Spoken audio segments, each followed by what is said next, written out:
Praise the lord, ঈশ্বৰ প্ৰশংসা হওক। 50 দিনীয়া পৰ্বৰ দিনা পবিত্ৰ আত্মা নমা। 50 দিনীয়া পৰ্বৰ দিনা যীশুৱে মনোনীত কৰা পাচনীসকলক এঠাইত একেলগে গোট খাই আছিল। সেই সময়ত অতিশয় বেগেৰে ধুমুহা বতাহ বলাৰ নিচিনা এটা শব্দ স্বৰ্গৰ পৰা অকস্মাতে আহি যি ঘৰত পাচনীসকল বহি আছিল সেই গোটেই ঘৰটোত জুৰিলে।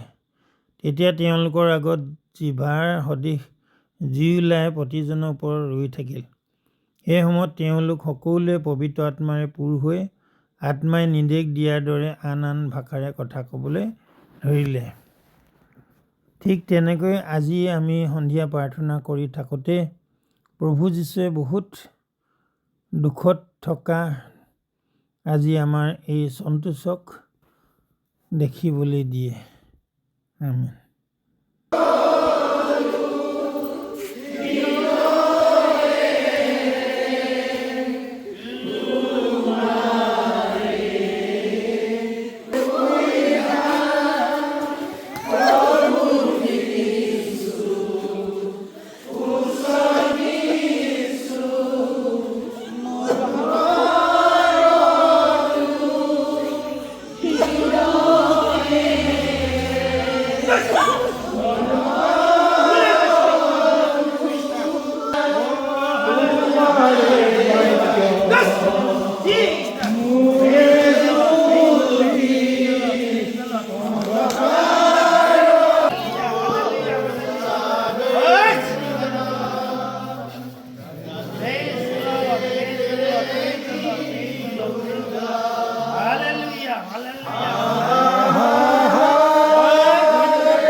ঈশ্বৰ প্ৰশংসা হওক।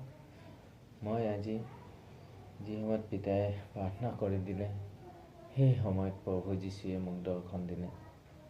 তেওঁ কোচত লৈ আৰু ইমান দুখত কষ্টত আছে, গোটেই গাটো তেজত ভৰি আছে। তেওঁ আমাৰ কাৰণে বহুত দুখত আছে। তাৰ কাৰণে ধন্যবাদ দিছোঁ পিতাই। Praise the lord.